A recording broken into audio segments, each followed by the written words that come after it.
Cadastro Geral de Empregados e Desempregados do Ministério do Trabalho registrou em abril deste ano 1.260.000 trabalhadores contratados. No mesmo mês, foram demitidas pouco mais de 1.300.000 pessoas. Desde 2011, as regras para o pagamento do aviso prévio nas demissões mudaram.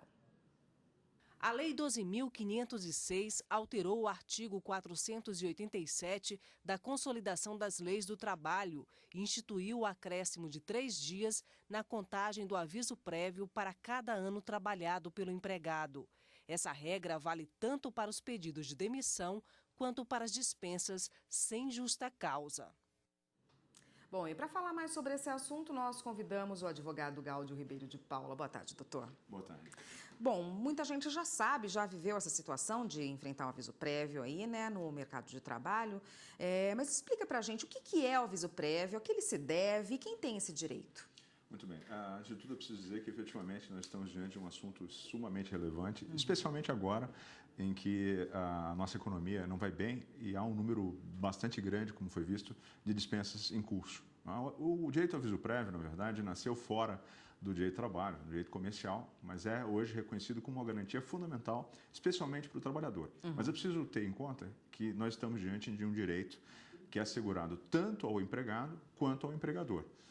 É um direito que está no texto constitucional, no artigo 7º, inciso 21 da Constituição, e que se destina a dar à parte contra a qual ele vai ser exercido uma prévia ciência de que o contrato de trabalho vai ser rompido, para que tanto o empregado quanto também o empregador possam se preparar para a ruptura do contrato. O empregado, porque vai, afinal, perder a sua principal fonte de subsistência, e o empregador, porque vai deixar de contar com aquela força de trabalho.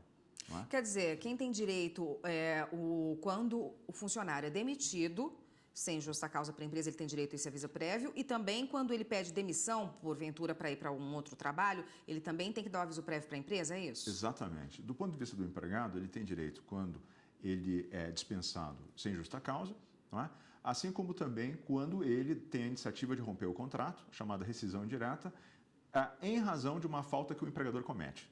Aí também vai ter direito ao aviso prévio, um período mínimo de 30 dias.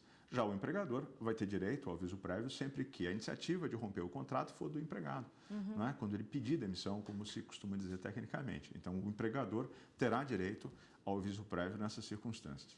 Houve alguma mudança na contagem de tempo? Como ficou? Então, houve uma mudança fundamental, muito importante, uma dívida histórica que o legislador infraconstitucional tinha há bastante tempo, o Congresso Nacional, uma mora injustificável, durante vários anos, deixou de regulamentar uma previsão que estava no artigo 7º, 21 da Constituição, que é o aviso prévio proporcional ao tempo de serviço. Essa regulação se deu no contexto de um julgamento de alguns mandados de injunção pelo Supremo, 943 é um deles. Aí o legislador se apressou a promover essa mudança e regulamentar o aviso prévio proporcional ao tempo de serviço. De que modo isso se deu? Por meio de uma lei, a Lei 12.506, que infelizmente foi fruto de uma construção muito apressada e acabou não conseguindo, vamos dizer assim, dar uma resposta satisfatória a alguns aspectos. E não promoveu sequer a alteração propriamente, pelo menos explícita, do texto da CLT. Mas instituiu algumas regras que são fundamentais. A primeira regra é de que o trabalhador passou a ter direito a um período adicional de 3 dias de aviso prévio para cada ano de serviço prestado pela empresa, para a mesma empresa, até completar um período de 60 dias de aviso prévio. Esses 60 dias de aviso prévio proporcional se somam aos 30 a que ele já já faria jus em razão do texto anterior, que está no artigo 487 da CLT e também na Constituição. Então, em resumo, o que mudou foi a necessidade de se assegurar ao trabalhador um período de 3 dias a mais para cada ano de serviço prestado ao mesmo empregador. Vamos dar um exemplo prático. Claro. Por exemplo, se a pessoa tiver trabalhado 1 ano e meio numa empresa, qual é o tempo do aviso prévio dela? Então, a lei não é muito clara nesse aspecto, por isso foi necessário interpretar. E há 2 principais referências aqui. A primeira delas é uma nota técnica do Ministério do Trabalho, muito citada, a nota técnica 184 de 2012, na qual o TST se inspirou para construir a sua jurisprudência em torno dessa matéria. Então, o que se pode dizer? Nessa nota técnica, eu recomendo que tenham acesso a essa nota técnica, vejam, há uma tabela que explica muito didaticamente como funciona. Eu vou tentar sintetizar. Então, nós temos que considerar só anos completos. Tá? De forma que alguém com 9 meses, por exemplo, de serviço para a mesma empresa, só vai ter 30 dias. Agora, completou um ano, 12 meses na empresa. Como se interpreta isso? O Ministério do Trabalho diz e o TST concorda. 3 dias a mais. Então, o sujeito que tem um ano de trabalho vai ter 33 dias de aviso prévio. 1 ano e meio, 33 dias. Também. Completou 2 anos, aí já serão 36 dias. Entendi. 5 anos, aí já serão, multiplicamos os 5 por 3, dá 15, mais os 30, serão 45 dias. 10 anos, serão 30 mais 30, 60 dias. 20 anos, aí seria um período completo, 60 mais 30, 90 dias, que é o período máximo, em princípio, de aviso prévio. Então, a contagem se faz com anos completos, sempre. Né? Essa é uma regra que está na nota técnica e que foi, vamos dizer assim, referendada pelo TST igualmente. Tá ótimo. A gente continua nesse assunto, tem vários assuntos para a gente tratar ainda, vários temas para a gente tratar dentro desse assunto no próximo bloco. Só um minutinho, por favor.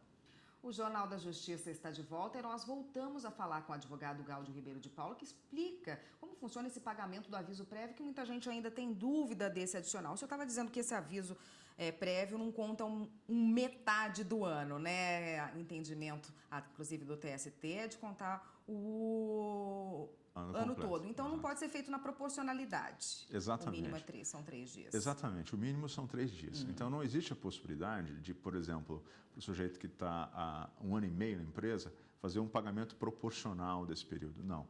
São 3 dias para cada ano completo. Então, não se admite a fragmentação dentro desse período proporcional. Doutor, e as empresas estão bem inteiradas disso ou ainda acontece na prática da empresa acreditar que pode pagar a proporcionalidade? Não, há ainda grandes dúvidas na prática, até porque, como disse, essa lei é uma lei muito lacônica. Ela, na verdade, trata de forma genérica do tema. Essa lei só tem 2 artigos, né, e um dos quais é que traça essas regras. Então, há, de fato, muitas dúvidas. Não é? Por exemplo, algo que a lei não responde. Se o aviso prévio é só um direito para o trabalhador ou se também seria para o empregador um direito em relação a esse período proporcional. E como é que se tem respondido a isso? Com base em um princípio geral de trabalho, que é o princípio do indúbio pro operário, na dúvida, temos que interpretar da forma mais benéfica para o trabalhador, o que se concluiu na nota técnica e na jurisprudência do TST é que esse período proporcional é um direito só para o trabalhador. O que isso significa? O período de 30 dias é, vamos chamar assim, uma garantia bilateral. Ambas as partes têm direito, empregado e empregador. Agora, o período proporcional só vai ter direito o trabalhador. De que forma? Se o trabalhador é dispensado com 20 anos de casa, a empresa é obrigada a conceder um aviso prévio de 90 dias, seja trabalhado, seja indenizado. Agora, se por outro lado é o empregado que tem iniciativa, se é o empregado que pede demissão, aí não. Aí ele não é obrigado a dar os 90 dias para o empregador, estando há 20 anos. Continua valendo o quê? Os 30 dias. Ele só precisa dar 30 dias. Essa foi a conclusão a que chegou tanto a jurisprudência do TST, hoje já consolidada, quanto o Ministério do Trabalho na nota técnica 184. Então, há 10 anos, por exemplo, para ficar bem claro, se um funcionário tem 10 anos de casa, quanto tempo a empresa tem que conceder de aviso prévio para ele? Então, aí nós vamos multiplicar 10 por 3, né? Chegaremos a 30, e somar aos 30 do período fixo. Tá? É bom lembrar que na CLT há um período de aviso prévio inferior, mas não deve ser computado. O mínimo são 30 dias. Tá? O 487 fala um período inferior, mas o mínimo são 30 dias. Então, ele vai pegar 30 dias do proporcional, 3 vezes 10 anos, mais os 30 dias do período fixo, vamos chamar assim. Então, o total vai ser de 60 dias, se ele for dispensado sem justa causa. E a empresa pode dispensá-lo do cumprimento do aviso prévio? Pode, e há em vários instrumentos coletivos, acordos e convenções coletivas, essa previsão de que quando o empregador tem iniciativa de romper o contrato, ele pode dispensar o empregado desse período proporcional. O que se discute é se efetivamente o trabalhador teria a obrigação de cumprir essa totalidade, trabalhando. Né? Ou se isso seria só uma indenização. Isso não está ainda inteiramente decidido, né, pela Justiça do Trabalho e O que eu sempre costumo recomendar é que os trabalhadores, por meio dos seus sindicatos, construam uma solução negociada nos instrumentos coletivos, acordos e convenções. E se o empregado não quiser cumprir o aviso prévio, como é que fica? Se o empregado não quiser cumprir o aviso prévio, né, aí, tendo sido a iniciativa do empregado, ele sofre um desconto. Então, vamos lá, são duas situações diferentes. Quando o empregado pede as contas, se ele pede demissão, ele é obrigado a cumprir um aviso prévio. De quanto tempo? 30 dias. Aí o período proporcional, esse não é considerado. Então, ele vai cumprir só 30 dias. Não cumprindo esses 30 dias, ele vai sofrer um desconto.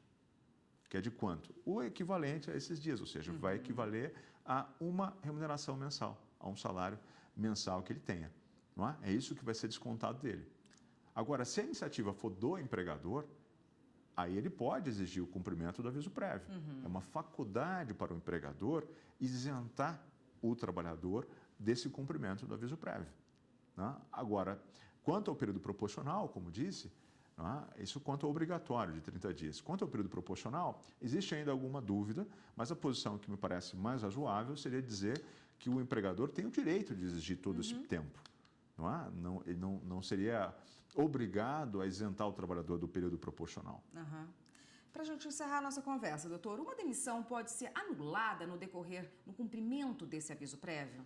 No cumprimento do aviso prévio podem ocorrer duas possibilidades. A primeira, a parte que teve iniciativa desistir. Desistir. Então, ela pode, eventualmente, vamos imaginar o empregado, ele pediu demissão, mas no curso do aviso prévio ele repensa. Ele pode fazer isso? Claro, mas isso está condicionado, para que tenha validade, à concordância da outra parte. O empregador vai ter que concordar. Da mesma forma que, se o empregador tem a iniciativa de romper o contrato de trabalho, no curso do aviso prévio, ele pode se arrepender e dizer, não, vamos continuar essa relação de emprego. Neste caso, o empregado é que vai ter que concordar. Essa é a primeira possibilidade, de haver uma desistência. A segunda é de haver o cometimento de uma falta no curso do aviso prévio. A empresa dispensa o empregado, sem justa causa, e no curso do aviso prévio ele comete falta. O que vai acontecer? Ele vai perder o restante dos dias do aviso prévio, se o empregado, no curso do aviso prévio, comete uma falta, justa causa. Se, por outro lado, a iniciativa do empregado e quem comete a falta é o empregador, ele também vai perder o restante dos dias. E haverá a transformação daquilo que, no caso do empregado, seria dispensa sem justa causa, em dispensa por justa causa, e no caso do empregador, aquilo que seria o pedido de demissão em rescisão indireta, se for o caso. Tá ótimo, doutor. Obrigada pela participação. Eu conversei com o doutor Gáudio de Paula, que é advogado, especialista em direito do trabalho, conversou com a gente a respeito do aviso prévio. Obrigada pela participação.